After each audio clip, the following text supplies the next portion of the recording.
साल 1947, 200 साल की गुलामी के बाद भारत आज़ाद हो गया।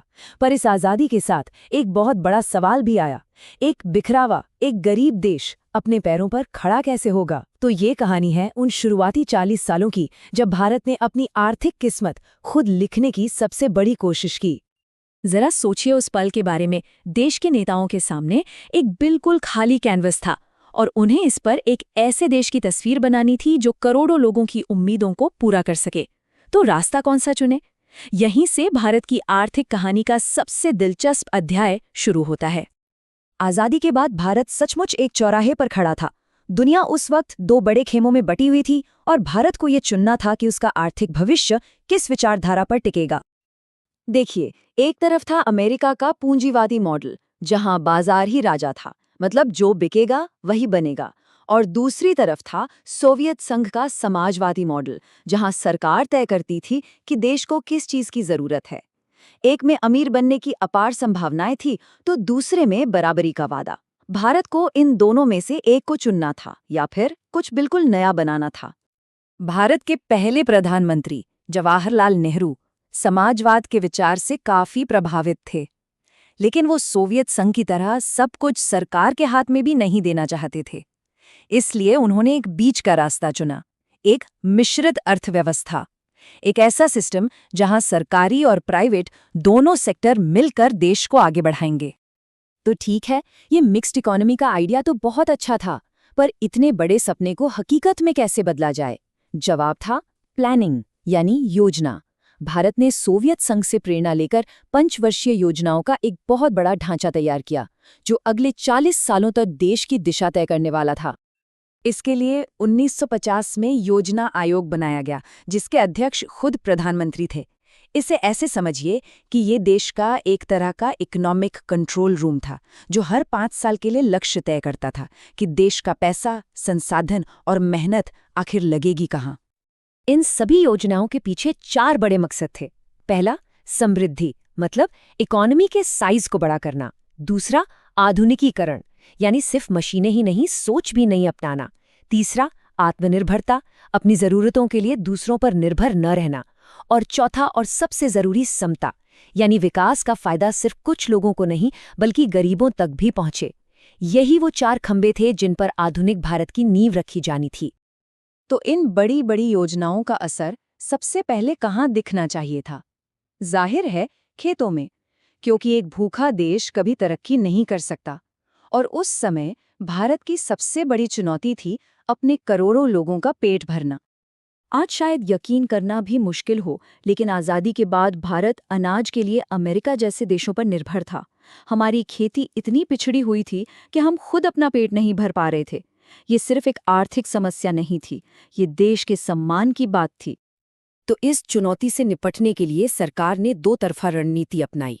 पहला था भूमि सुधार, जमींदारी प्रथा को खत्म करके जमीन जोतने वाले किसान को ही उसका मालिक बनाना, ताकि उसकी मेहनत का फल उसे मिले। और दूसरा था टेक्नोलॉजी का इस्तेमाल, जिसे हम आज हरित क्रांति के नाम से जानते हैं। और जानते हैं नतीजा क्या हुआ? किसी चमत्कार से कम नहीं था। हरित क्रांति ने भारत को अनाज के मामले में पूरी तरह से आत्मनिर्भर बना दिया। ये आज़ाद भारत की पहली और सबसे बड़ी जीतों में से एक थी। इसने देश को हमेशा के लिए भुखमरी के डर से बाहर निकाल दिया। लेकिन इस क्रांति के साथ एक बहस भी शुरू हुई, जो आज तक चल रही है, सब्सिडी की बहस। एक तरफ तर्क ये है कि गरीब किसानों को नई और महंगी तकनीक अपनाने के लिए सरकारी मदद यानी सब्सिडी बहुत जरूरी है। वहीं दूसरी तरफ ये माना जाता है कि इससे सरकारी खजाने पर भारी बोझ पड़ता है और इसका असली फायदा बड़ी कंपनियों और अमीर किसानों को ज्यादा होता है, न कि छोटे किसानों को। अच्छा, पेट भरने का इंतजाम तो हो गया। अब दूसरी बड़ी जरूरत थी देश को औद्योगिक रूप से मजबूत बनाने की, क्योंकि असली ताकत तो बड़े बड़े कारखानों और उद्योगों से ही आनी थी। लेकिन सवाल ये था कि ये बड़े बड़े स्टील प्लांट और कारखाने लगाएगा कौन? उस वक्त के प्राइवेट उद्योगपतियों के पास इतना पैसा ही नहीं था। इसलिए सरकार ने फैसला किया कि वो खुद ड्राइवर सीट पर बैठेगी और देश के औद्योगिक विकास की कमान अपने हाथों में लेगी। इस काम को करने के लिए 1956 में एक औद्योगिक नीति बनाई गई, जिसने उद्योगों को मोटे तौर पर 3 हिस्सों में बांट दिया। पहली कैटेगरी में वो उद्योग थे जो सिर्फ और सिर्फ सरकार चलाएगी, जैसे हथियार और एटॉमिक एनर्जी।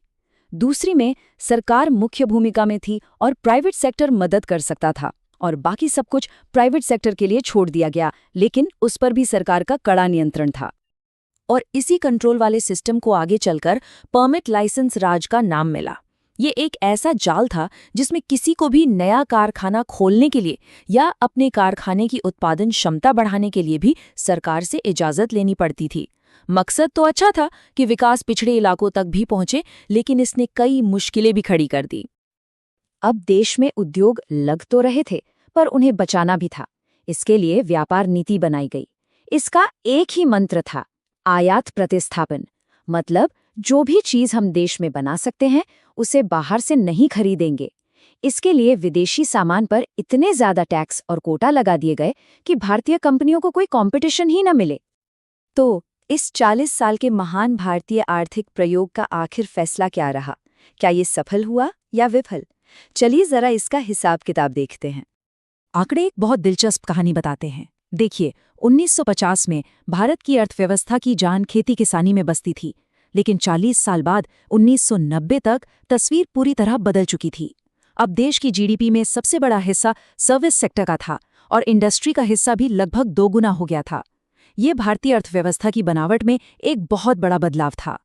तो कुल मिलाकर देखें तो तस्वीर मिली जुली थी।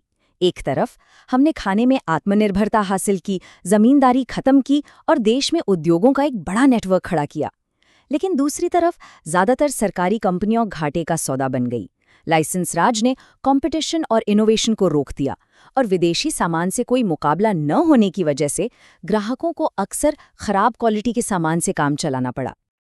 और शायद इस दौर की सबसे बड़ी विफलता इस एक आंकड़े में छिपी है। शहरों में कारखाने और दफ्तर तो खुले, लेकिन वे गांवों की विशाल आबादी को रोजगार देने में नाकाम रहे। 40 साल के विकास के बाद भी भारत के लगभग 2/3 लोग अपनी रोजी रोटी के लिए खेती पर ही निर्भर थे। विकास तो हुआ, पर उसका दायरा बहुत सीमित रह गया। तो इस दौर ने एक ऐसे भारत को जन्म दिया जो आत्मनिर्भर था, जो अपने पैरों पर खड़ा हो सकता था। लेकिन सवाल ये था कि क्या ये दुनिया के साथ दौड़ने के लिए तैयार था?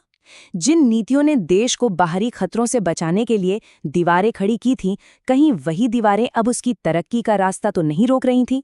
और इसी सवाल के जवाब से 1991 के ऐतिहासिक आर्थिक सुधारों की कहानी शुरू होती है।